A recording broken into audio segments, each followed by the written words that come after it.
Oke, Assalamualaikum warahmatullahi wabarakatuh. Halo semuanya, di sini kami dari kelompok 2 ingin menjelaskan tentang definisi ilmu kesehatan lingkungan, faktor dalam membangun rumah, dan definisi air bersih dalam mata kuliah pendidikan kesehatan masyarakat. Sebelumnya, di sini ada nama kelompok. Yang pertama, saya sendiri, Dia Ifara Irba, sebagai moderator. Yang kedua, ada Akmal Maliudin, Anissa Permatasari, Febrianti, Putri Rifdari Hadatul Aishi, dan Suharti. Oke, selanjutnya ada definisi ilmu kesehatan. Suatu ilmu dan seni dalam mencapai keseimbangan antara lingkungan dan manusia sehingga dapat tercapai kondisi yang bersih, sehat, nyaman, dan aman, serta terhindar dari gangguan berbagai macam penyakit. Dan menurut WHO, World Health Organization, kesehatan lingkungan adalah suatu keseimbangan ekologi yang harus ada antara manusia dan lingkungan agar dapat menjamin keadaan sehat dari manusia. Selanjutnya, saya Febrianti akan menjelaskan definisi ilmu kesehatan lingkungan menurut Slamet Riyadi. Bagian integral dari ilmu kesehatan masyarakat yang khusus mempelajari dan menangani hubungan manusia dengan lingkungan dalam keseimbangan ekologi dengan tujuan membina dan meningkatkan derajat kesehatan maupun kehidupan sehat yang optimal. Definisi ilmu kesehatan menurut Haji Mukono yaitu ilmu yang mempelajari hubungan timbal balik antar faktor kesehatan dan faktor lingkungan. Selanjutnya, saya Sohartik. Saya akan menjelaskan faktor-faktor dalam membangun rumah. Yang pertama itu tingkat kemampuan ekonomi. Jika seorang ingin membangun suatu rumah, tentunya akan mengukur tingkat kemampuan ekonominya terutama karena menyangkut kesiapan finansial. Yang kedua yaitu faktor alam atau lingkungan, termasuk lingkungan fisik, biologis, maupun sosial. Hal ini menyangkut bagaimana kondisi alam dan sosial di sekitar kita.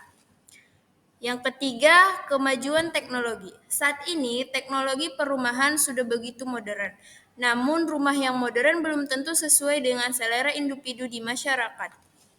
Yang terakhir yaitu peraturan pemerintah termasuk tata guna bangunan.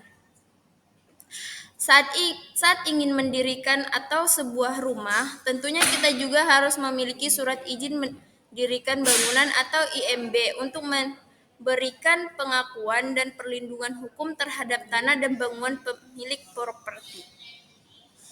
Selanjutnya, saya Putri Rifda yang akan menjelaskan tentang aspek komponen yang memenuhi syarat rumah sehat. Yang pertama itu ada bahan bangunan.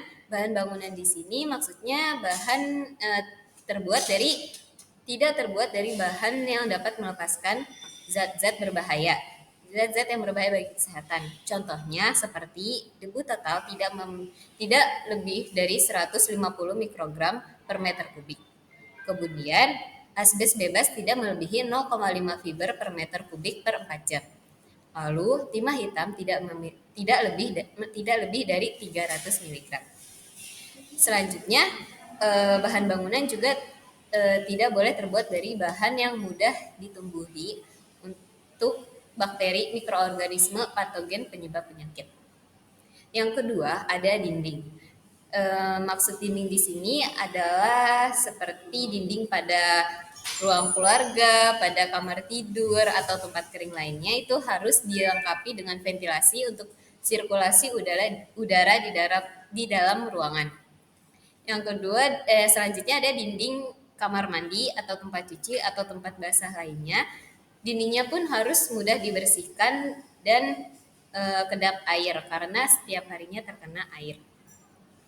Selanjutnya ada fasilitas rumah.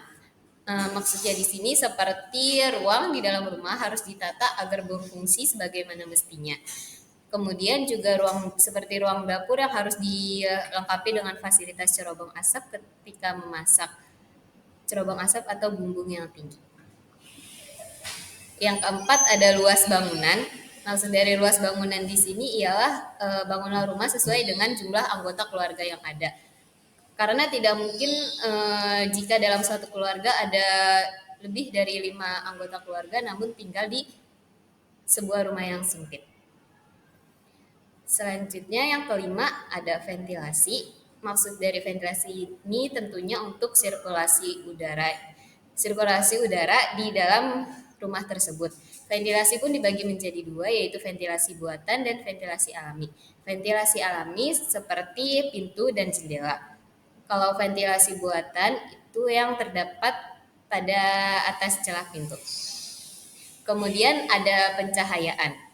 Pencahayaan pun perlu diperhatikan untuk memenuhi syarat rumah sehat. Karena jangan sampai terlalu terang dan menyengat, tapi jangan sampai terlalu gelap dan menyebabkan lembab. Pencahayaan juga dapat dibagi menjadi dua, yaitu pencahayaan alami dan pencahayaan buatan. Pencahayaan alami contohnya dari sinar matahari dan sinar bulan. Sementara pencahayaan buatan yaitu dari lampu, senter, dan sebagainya. Selanjutnya akan dijelaskan oleh rekan saya. Selanjutnya saya akan menjelaskan tentang air bersih dan syarat-syaratnya. Definisi air bersih adalah zat yang paling penting dalam kehidupan setelah udara. Secara umum, air yang aman dan sehat yang biasanya dikonsumsi manusia secara fisik tidak berwarna, tidak berbau, tidak berasa, dan serta secara kimia pH air dan netral, dan tidak mengandung racun atau logam yang berbahaya. Selanjutnya, syarat air bersih. Syarat air bersih dibagi menjadi dua, ada syarat kuantitas, syarat kualitas. Syarat kuantitas, jumlah air untuk keperluan rumah tangga per hari, per kapita, tiap negara adalah tidak sama. Syarat kualitas, syarat kualitas, peraturan syarat air bersih sudah tercatat pada Peraturan Menteri Kesehatan Nomor 416 Permenkes 9 pada tahun 1990, yaitu yang pertama ada syarat fisis air harus bersih dan tidak berkeruk, tidak berwarna, tidak berbau, dan tidak berasa, suhu antara 10 derajat Celcius sampai 25 derajat Celcius dengan sejuk.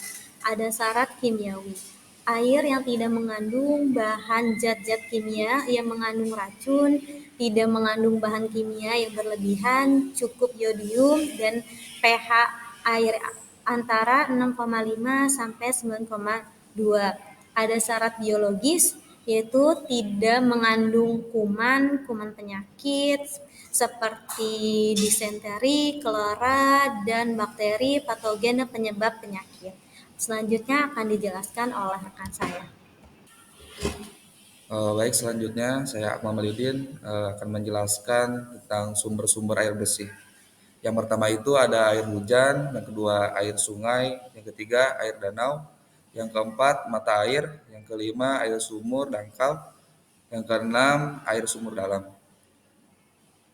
Selanjutnya cara pengolahan air bersih. Yang pertama pengolahan secara alamiah, yang kedua pengolahan air dengan menyaring, yang ketiga pengolahan dengan menambahkan zat kimia, yang keempat pengolahan air dengan mengalirkan udara, yang kelima pengolahan air dengan memanaskan sampai mendidih. Selanjutnya penggolongan air dilihat dari sisi konsumen. Di sini ada pengolahan air minum untuk umum. Yang pertama ada penampungan air hujan, yang kedua pengolahan air sungai, yang ketiga pengolahan mata air, dan pengolahan air untuk rumah tangga. Yang pertama ada air sumur dan air hujan. Mungkin sekian presentasi dari saya. Terima kasih. Oke, itulah presentasi kelompok kami. Di sini saya sebagai moderator akan menyimpulkan tentang presentasi yang kami jelaskan. Kesehatan lingkungan adalah suatu ilmu dan seni untuk mencapai keseimbangan antara lingkungan dan manusia. Rumah sehat adalah rumah tinggal yang memenuhi syarat kesehatan seperti rumah dengan jamban yang sehat, sarana air yang bersih, tempat pembuangan sampah, dan sarana pembuangan air limbah, dan ventilasi yang baik, dan kepadatan hunian rumah yang sesuai, dan lantai rumah yang tidak terbuat dari tanah. Lalu ada air bersih.